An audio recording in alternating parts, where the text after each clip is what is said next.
When my daughter-in-law told me I should find a place of my own, I didn't argue. I just smiled, the kind of smile that hides 1,000 thoughts. You see, I'd already lost too much in life to waste energy on anger. My wife, Margaret, passed away 3 years ago, and my only son, Ethan, was all I had left. When he married Linda, I honestly thought I'd gained another daughter. She seemed warm at first, polite, attentive, even caring. But some people are kind only when they need to be. After Margaret's passing, my house started feeling emptier by the day. Ethan insisted I move in with them for a while. "Dad," he said, "you shouldn't be alone. We have a guest room. Stay as long as you want." I agreed, not because I needed help, but because I thought it might bring us closer again. I missed hearing my son's laughter in the evenings, the sound of a family around a dinner table. At first, it was fine. I helped around the house, fixed the squeaky fence, painted the porch, even cooked dinner a few times a week. Linda would smile politely and say, "Thank you, Mr. Harris." She never called me Dad. That word was reserved only for her father, and I never forced it. But slowly, the smiles faded. I started to notice the sighs, the way she'd roll her eyes when I offered advice, the quiet tension whenever Ethan wasn't home. It was subtle at first. A few misplaced words, a few cold glances. Then, one morning, I overheard her talking on the phone. She didn't know I was in the kitchen. "I can't keep living like this," she said, her voice sharp. "He's always here. It's like I married both of them." My heart sank. She wasn't wrong that I was around a lot, but it was my son who'd insisted. I'd been careful not to overstep. But that's the thing about people who want you gone.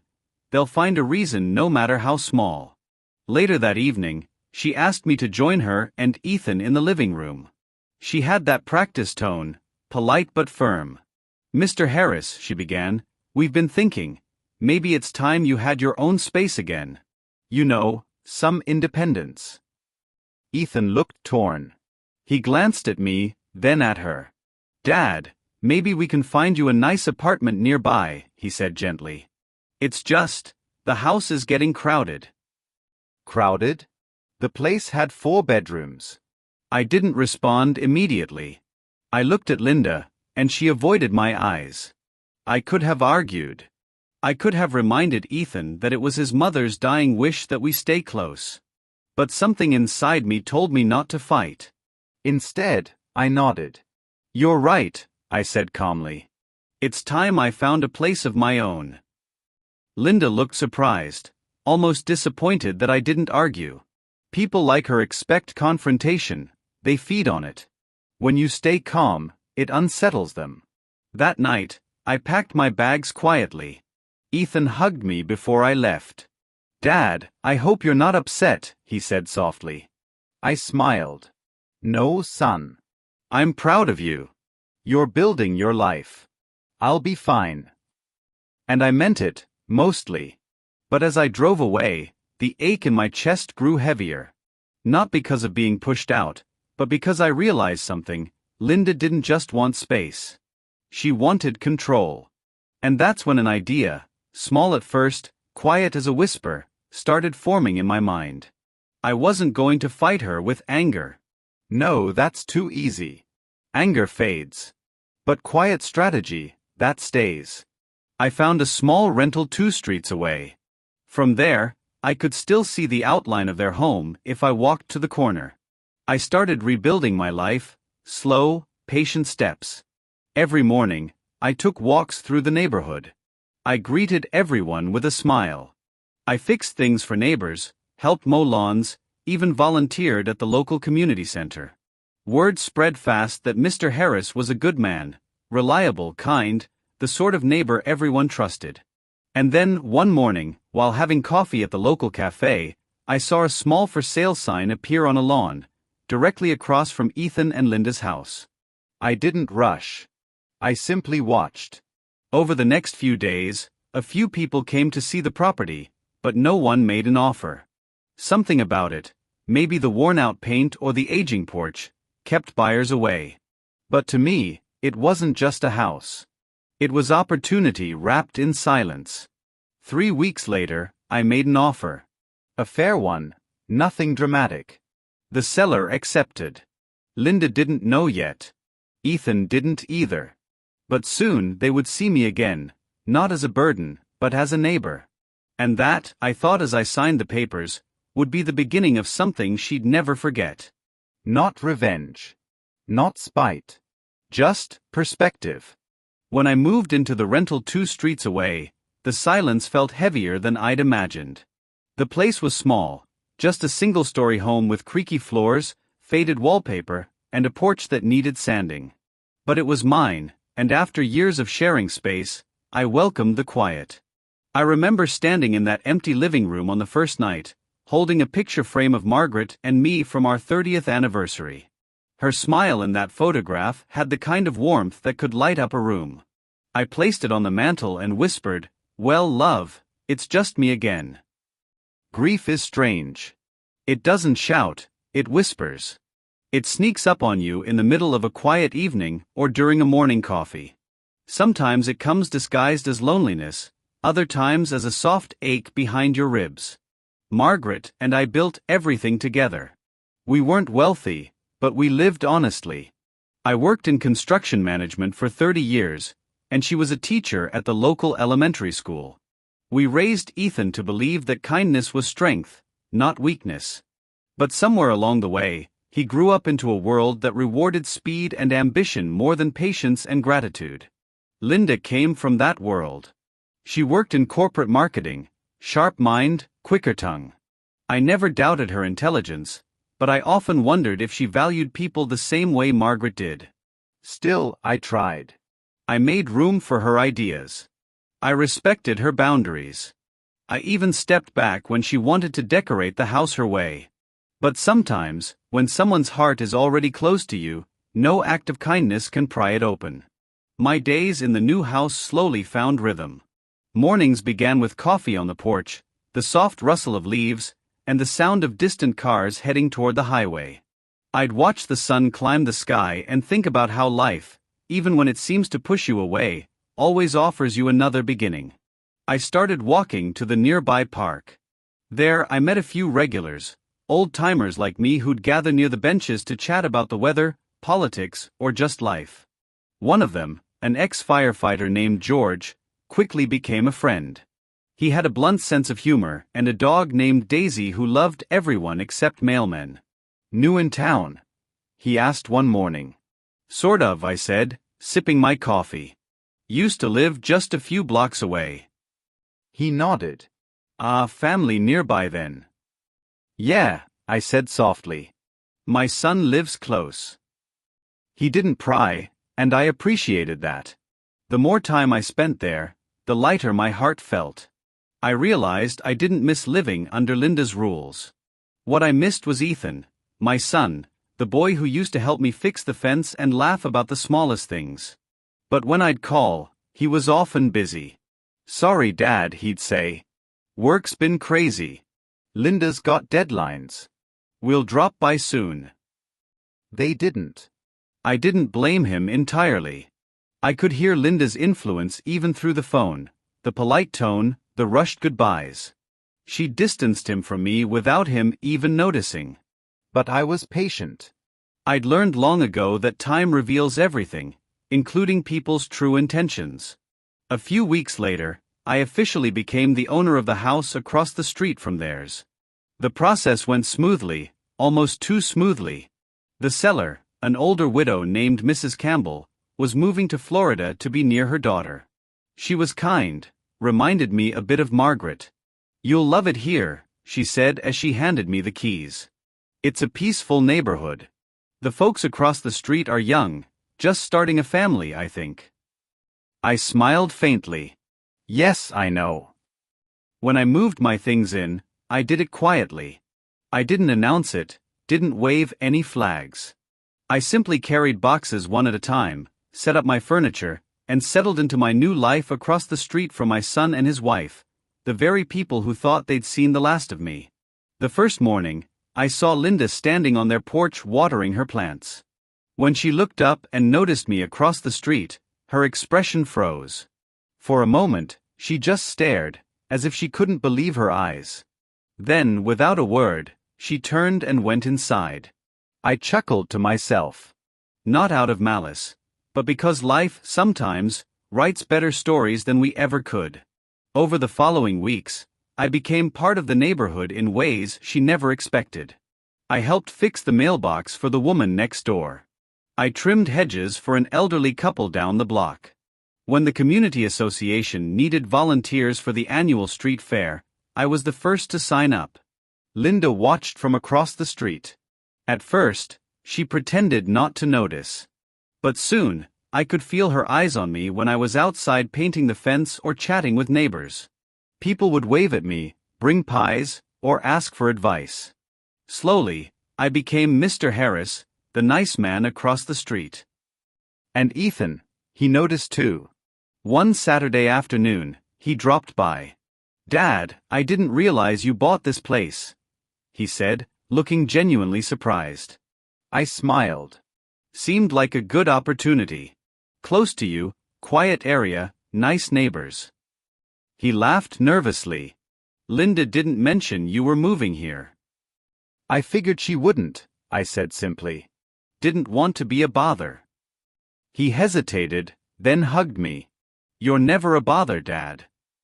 But even he sounded unsure, as if part of him was trying to convince himself it was true.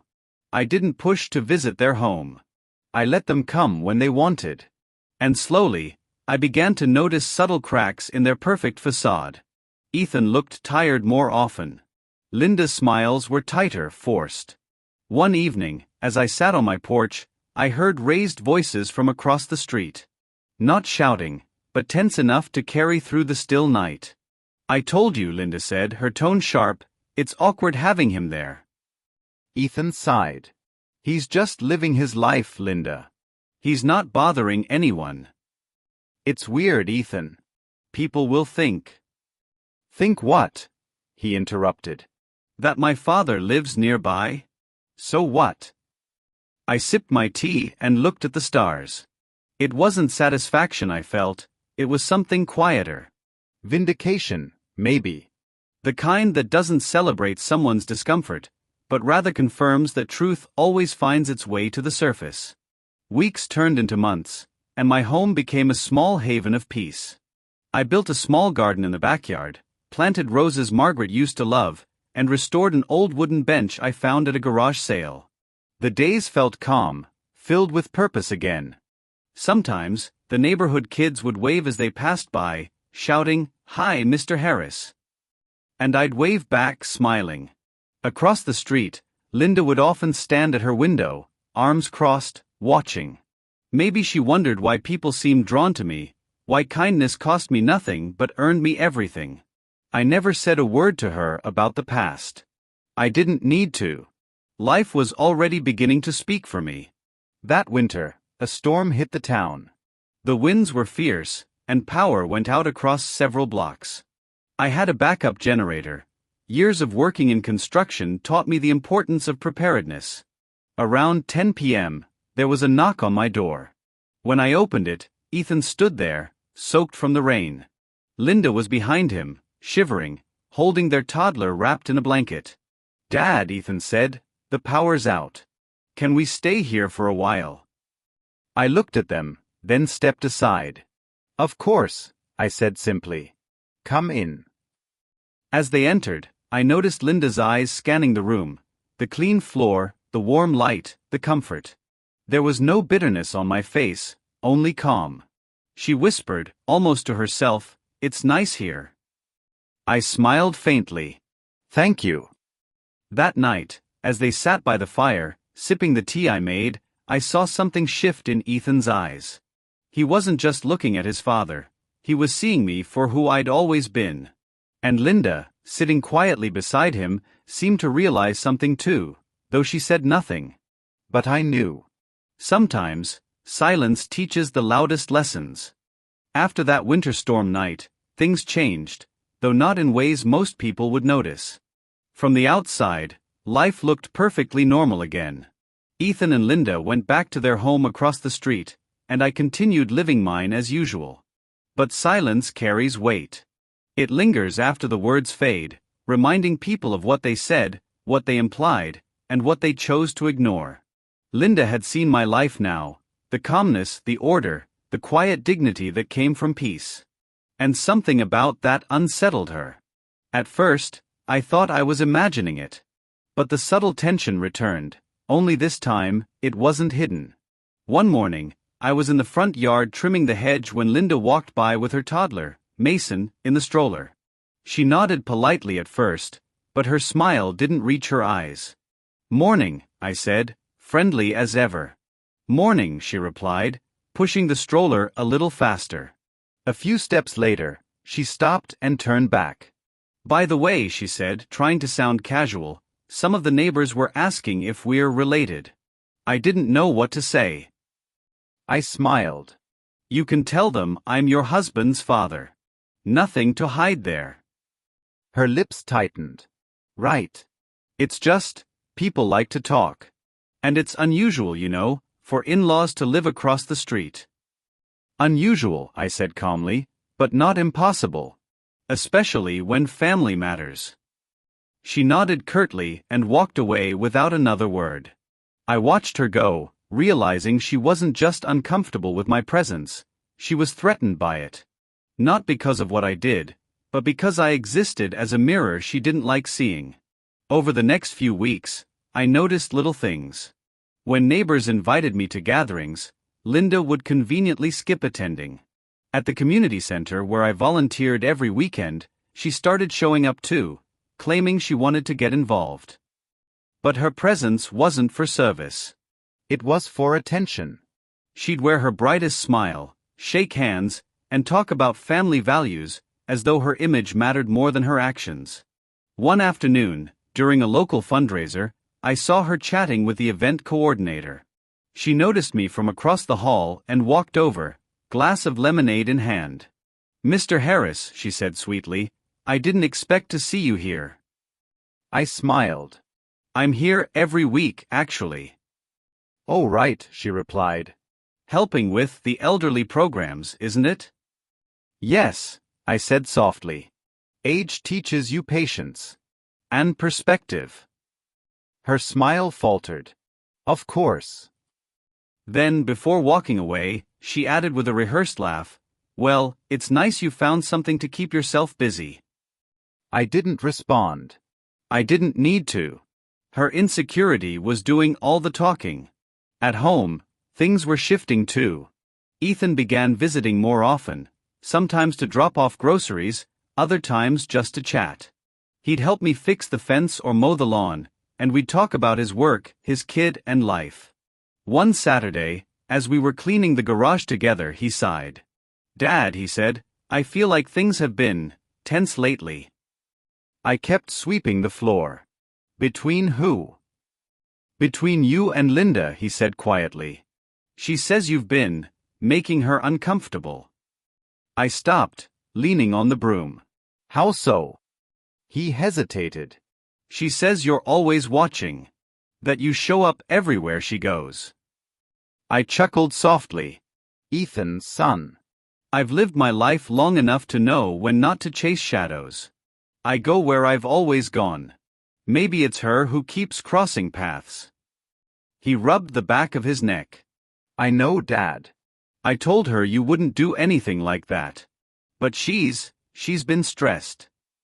"Marriage can do that," I said gently. "Especially when people start hiding what's wrong instead of fixing it." He looked at me puzzled, then slowly nodded. "Yeah, maybe." As he left that day, I realized something painful. My son was caught in the quiet war between peace and pride. He loved us both, but didn't know how to choose truth without hurting someone. A few weeks later, I was out walking Daisy with George when Linda pulled up beside us in her car. She rolled down the window, her expression cold. "Mr. Harris," she called. "Could I talk to you for a second?" George glanced at me. "You good?" "I'm fine," I said. Linda stepped out, closing the door a bit harder than needed. "Listen," she began, voice tight. I don't appreciate you talking to Ethan about our marriage. I blinked. I haven't spoken about your marriage. I spoke about life. Her eyes narrowed. You think you're being clever, don't you? Moving across the street, pretending to be this wise old man everyone loves. Pretending. I said quietly. No, Linda. I don't pretend. That's your territory. Her jaw dropped slightly. Before she could respond, I continued calmly, You don't have to like me, Linda. But you don't have to fear me either. I don't take what isn't mine. I just let time do what time does best, reveal the truth. For a moment, she looked as though she might explode. But instead, she turned on her heel and walked back to her car. As she drove off, George chuckled softly. She's got fire, I'll give her that. I nodded. Fire burns out eventually. Water lasts longer. From then on, things began unraveling faster than even I expected. Linda's facade started to crack publicly. She became snappish at community meetings, overreacted to small things, and once even argued with a neighbor over a parking spot. People began noticing. Meanwhile, I stayed the same, polite, helpful, steady. I didn't need to defend myself. Life was doing it for me. One afternoon, Mrs. Campbell, the previous owner of my house, called me from Florida. Henry, she said, I heard from a friend back there that your daughter-in-law's been talking. Talking? I repeated. Yes. Saying things like you're manipulative, that you moved there to make her look bad. I smiled softly. Well, Mrs. Campbell, gossip only works if you react to it. I've learned to stay silent. It makes the truth louder. She laughed gently. You always had a way with words. But her call confirmed something for me. Linda wasn't just uncomfortable. She was desperate to control the narrative. Then came the moment that changed everything. It was Ethan's birthday. Linda organized a dinner at their house, inviting a few friends and neighbors. I was included too, probably out of obligation, not desire. When I arrived, Linda greeted me with a stiff smile.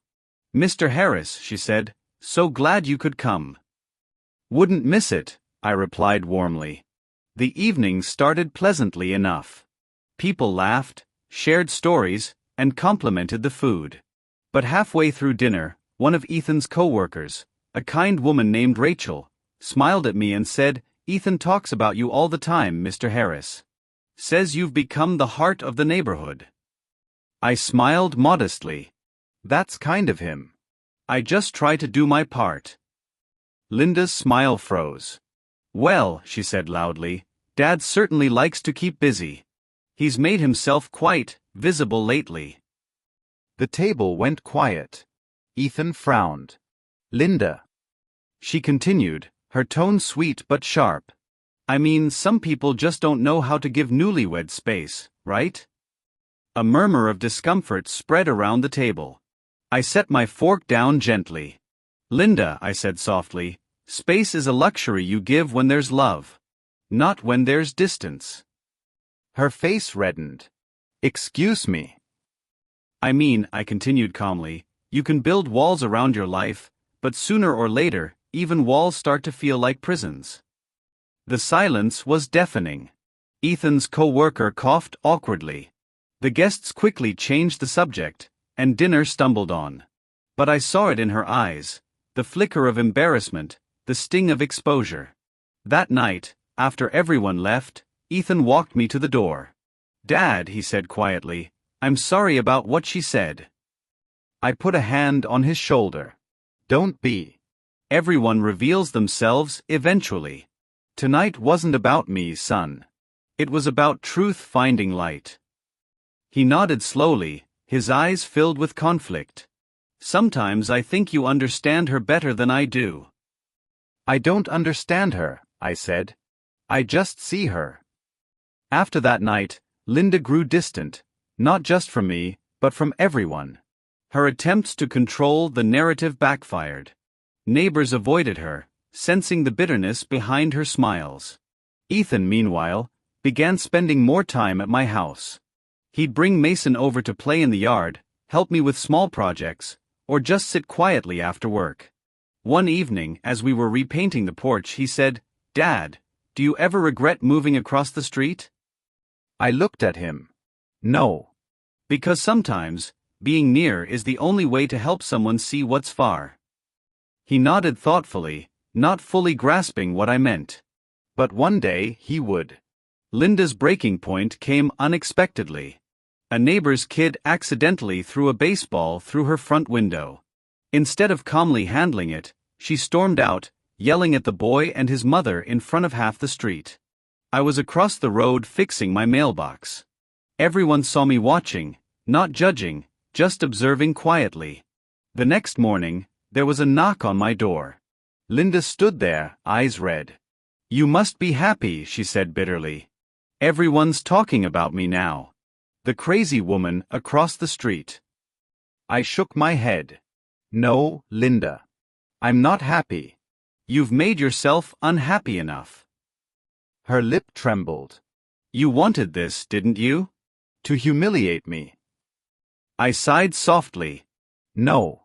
I wanted you to understand something. Kindness isn't weakness.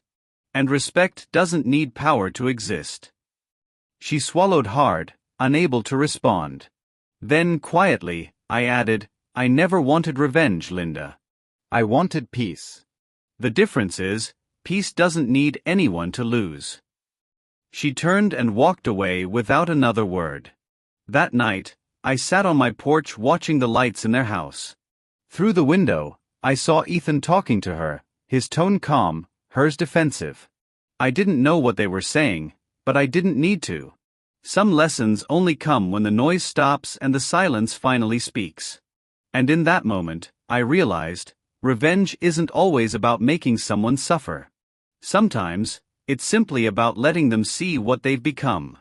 I still remember the day everything changed. It wasn't some dramatic explosion of words or an emotional confrontation. No, it was quieter than that. Like a door closing softly but forever. It was a Wednesday morning. Michael had already gone to work, and Linda was getting ready for her weekly brunch with her friends. I was sitting at the kitchen table with my cup of tea, quietly reading the newspaper. I had learned to make myself small in that house, to take up as little space as possible. Linda came downstairs, her phone pressed to her ear, whispering to someone. I wasn't supposed to hear, but I did. "Yes, the lawyer said we can finalize it once the transfer is complete." No, he doesn't know yet. "He thinks we're keeping him here out of kindness." My chest tightened. I didn't fully understand what she meant at first. But I knew enough to feel something wasn't right. My instincts, those quiet little alarms that only years of experience can give, started ringing. Later that evening, when Michael came home, Linda smiled sweetly and told me she was planning to renovate the house. "Dad," she said, placing her hand on my shoulder, "we've been thinking. Maybe you'd be more comfortable in an assisted living community for a while. Somewhere quiet, peaceful. With people your age." I looked up from my seat and met her eyes. There it was, the truth, finally spoken aloud. She wanted me gone. Michael avoided my gaze. He didn't say a word. That silence hurt more than her words ever could. I didn't argue. I simply nodded and said, "Of course. If that's what you both think is best." But inside, something shifted. I wasn't angry, not anymore. Anger burns too hot, and I had spent a lifetime learning that it leaves only ashes behind. What I felt instead was a deep, still determination. The kind that comes when you realize someone has mistaken your kindness for weakness. That night, I sat alone in my room, my soon-to-be former room, thinking about everything that had led to this point. I thought of Margaret, my late wife, and how she used to tell me, "David, when life tries to push you out, find a way to step back in, quietly." She was right. Always was. So, I decided I wouldn't fight them. I wouldn't beg to stay. But I would make sure they learned something, not through pain, but through realization. Revenge, after all, doesn't always have to scream. Sometimes, it whispers. The next morning, I began my quiet plan. When Linda went out for errands, I called an old friend, Frank. He and I had been in the same real estate business years ago. He was one of the few people I still trusted completely. "Frank," I said, "do you still handle property listings around Maple Avenue?" "Sure do," he replied. "Looking to buy or sell?" "Buy," I said calmly. But quietly. He chuckled. "Still got that quiet style, huh, David? What are you thinking?" "There's a house across the street from my son's. The one with the blue shutters. I want it." There was a brief silence before Frank spoke again. "That one just went on the market last week. Price is fair, but it might go fast." "You sure?" "More sure than I've been about anything in a while." Over the next week, while Linda believed I was looking at retirement communities, I was finalizing the paperwork. Frank handled everything discreetly. I used savings and part of my pension, money I had put away years ago for emergencies. This certainly felt like one. Within days, the sale was confirmed. The house across the street was mine. When the agent handed me the keys, I stood in the empty living room, sunlight streaming through the curtains, and smiled for the first time in months. It wasn't about revenge anymore. It was about reclaiming my dignity, my peace. 2 weeks later, I packed my belongings. Linda helped, or rather supervised, as the movers loaded boxes into the truck. "You'll love the place we found for you," she said cheerfully. "They have group activities and everything." I just nodded, hiding my quiet amusement. Michael hugged me before I left. "Dad, don't be mad at Linda. She just wants the best for everyone." "I know," I said, smiling faintly. "Take care of each other." As the truck drove away, I looked back through the window. Linda stood at the porch, satisfied. She probably thought she had finally gotten rid of me. She had no idea I was just crossing the street. The next morning, she saw me. I was standing on the front lawn of my new house, waving politely as she stepped outside to collect the mail. Her face froze. "Good morning, Linda," I called cheerfully. "Beautiful day, isn't it?" She stammered something, forcing a smile. "You moved here?" "Just across the street," I replied. Didn't want to be too far from family. It was the first time I had seen her speechless. From that day on, everything changed, not just for her but for me too. I kept my life simple. I tended the garden, took long walks, invited neighbors over for tea. Slowly, people in the community began to notice me. I became friends with the retired couple next door and even started volunteering at the local library. Meanwhile, Linda's perfect little world started to show cracks. Without realizing it, she had alienated most of the neighborhood. Her constant gossip, her need to control everything, it had made her unpopular. And now, people found comfort talking to me instead. Michael started visiting, first out of guilt, then out of habit. We'd sit on my porch, sharing quiet conversations over coffee. He looked more relaxed there than he ever did in his own home. One evening, Michael said softly, "Dad, I didn't realize how much I missed this. Just talking. Linda, she's been different lately. Stressed, I guess."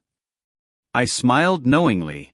Sometimes, son, when people chase control, they end up losing peace.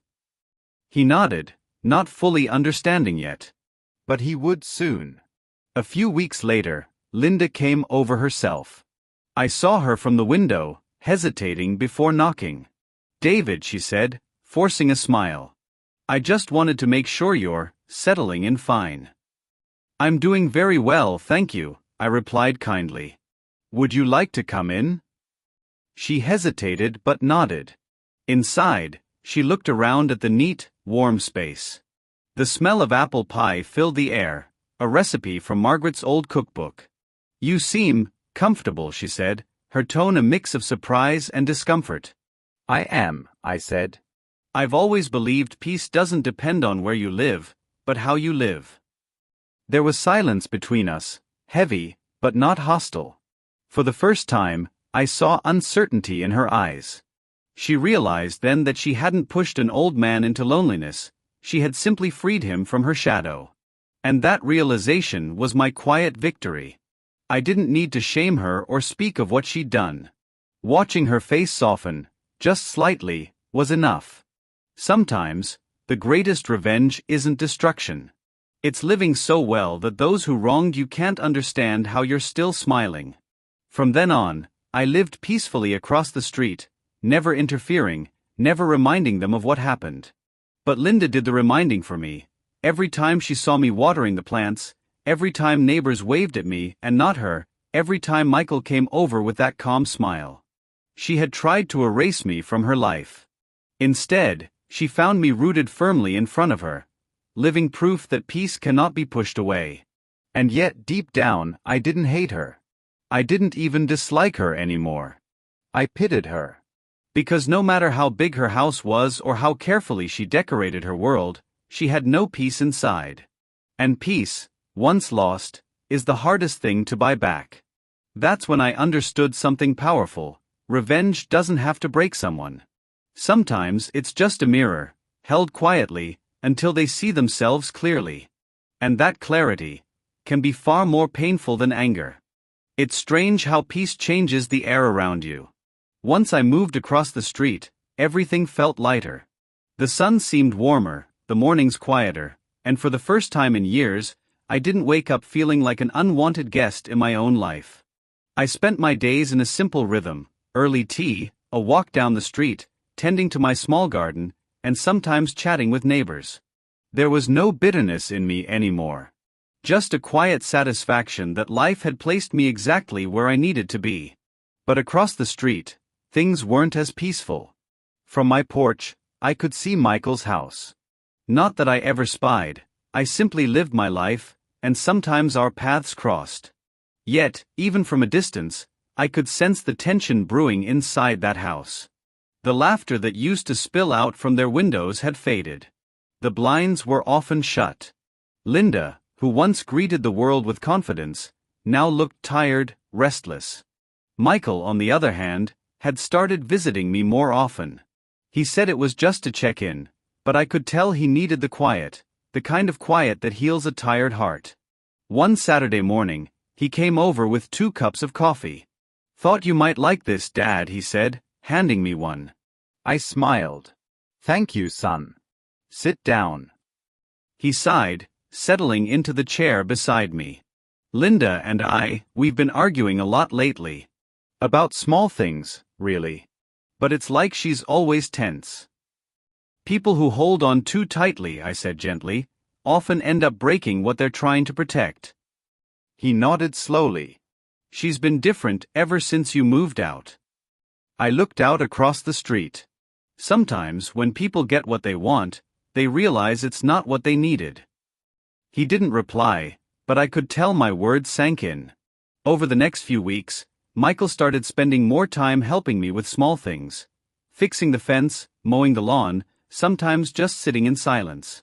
He told me about his work, about how he felt increasingly disconnected at home. And I listened. That's all I did. I didn't give advice, didn't speak ill of Linda. I just listened. But the more he spoke, the more I could see that the very thing Linda had tried to push out, my calm presence, was what her home now lacked. Then one evening, something unexpected happened. There was a knock on my door. When I opened it, Linda stood there. She looked pale and uneasy, holding a casserole dish. "I made too much dinner," she said softly. "Thought you might like some." I could tell it wasn't about the food. It was about something she couldn't yet say. "Thank you," I said kindly, stepping aside. "Come in for a minute?" She hesitated, then nodded and walked in. She looked around the living room, taking in the warm glow of the lamp, the soft music playing in the background, the photographs of Margaret and me smiling from the mantelpiece. "It's cozy," she murmured. "It's home," I replied. "A little peace goes a long way." She sat down, still holding the casserole. After a long silence, she finally said, "David, I owe you an apology. I stayed quiet, letting her continue. When you lived with us, I felt like you were judging me.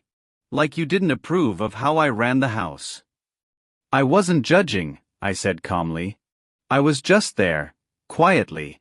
Sometimes silence makes people uncomfortable. She smiled faintly. I think I see that now. Her voice trembled slightly as she added, I wanted control. Over everything. I thought if I could manage every detail, life would stay perfect. But it hasn't. And I don't even know why anymore. Control is an illusion, Linda, I said softly. Peace isn't about controlling what happens. It's about how you respond to it.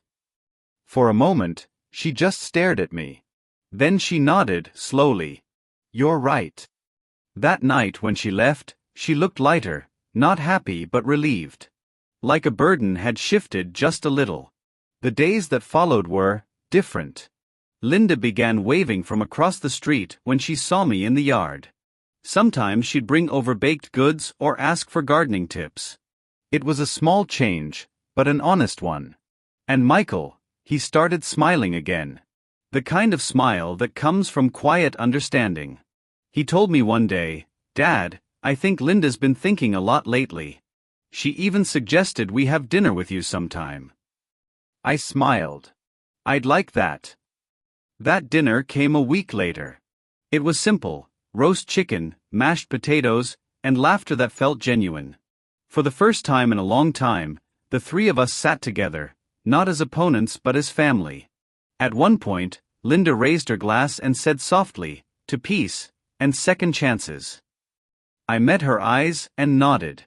To understanding. There was no need to mention the past.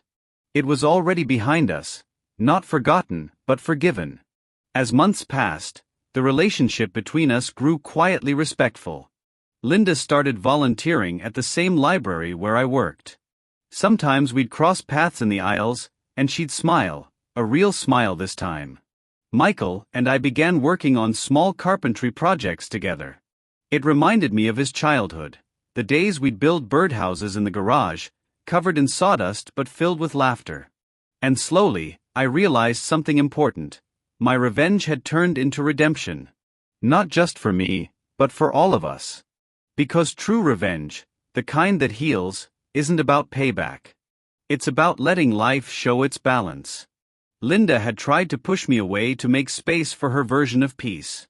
Instead, life showed her that peace can't be built on control, only on humility and understanding. And I found peace not by winning, but by walking away with grace. One afternoon, Linda stopped by while I was tending my roses. They're beautiful, she said quietly. Thank you, I replied. They just need patience and care. They don't bloom overnight. She nodded thoughtfully. Kind of like people, huh? I smiled. Exactly. We stood there for a moment, both looking at the roses swaying gently in the breeze. I'm glad you didn't leave town, she said finally. I think, maybe we needed you more than we knew. Her voice was soft, honest. And for the first time, I believed her. That night, as I sat by my window, I watched the lights in their house flicker gently. I saw Michael and Linda sitting together on their porch, laughing quietly. And I felt peace, not because I had won, but because I had let time and truth do the work that anger never could. Sometimes, I think back to that first painful moment, the day they told me to move out. It felt like the end of something. But now, I see it was just the beginning of understanding. Had I fought back, shouted, or tried to make them feel guilty, none of this peace would exist. Instead, I chose silence. And that silence taught louder lessons than words ever could. When I walk down the street now, people wave. The neighbors smile. I've become part of the community again, not as Michael's father, but simply as David. And Linda? She treats me like family. Not out of obligation, but out of respect. Sometimes, she even asks for advice. About life, marriage, patience. And every time, I smile and tell her the same thing. Kindness doesn't make you weak. It makes you wise. That's the quiet truth I've come to live by. Life will test your patience, your pride, your peace. But the moment you choose calm over chaos, that's when you truly win. It's been 3 years now since I moved across the street. 3 quiet, peaceful years. Sometimes I sit on my porch in the evenings, watching the sunset spill its colors over the neighborhood, and I think about how strange life can be. How what feels like the end of your story can actually be the start of a better chapter. When I first packed my bags and left Michael's house, I thought I was losing everything. My home, my place, my family. But life has a funny way of showing you that loss can be a lesson, not a punishment. I didn't lose a family. I helped rebuild one. There are moments now that make me smile in a quiet, thankful way. Linda walking across the street with a plate of freshly baked cookies. Michael helping me fix the porch swing, just like he did when he was a boy. The sound of their laughter drifting through the air at dinner time. It's simple. But simple things have a way of holding the most peace. Not long ago, Linda told me something that stayed with me. We were sitting together at the library, sorting through donated books. She said, "David, I used to think peace meant control, that if I kept everything perfect, no one could hurt me. But now I see, peace is letting go." I looked at her and said, "That's the hardest lesson life teaches us. The tighter we hold on, the more we lose. The moment we let go, we start to heal." She smiled softly and nodded. I could see the humility in her eyes, the same humility I once had to find within myself. And in that moment, I realized something powerful. Revenge hadn't just changed her. It had changed me too. You see, I didn't buy that house to get back at anyone. Not really. I bought it to remind myself, and maybe them, that peace isn't given, it's created. That sometimes, the best response to cruelty isn't fury, but quiet strength. When someone wrongs you, they expect a reaction. They expect anger, shouting, maybe even revenge. But silence, that confuses them. It unsettles them.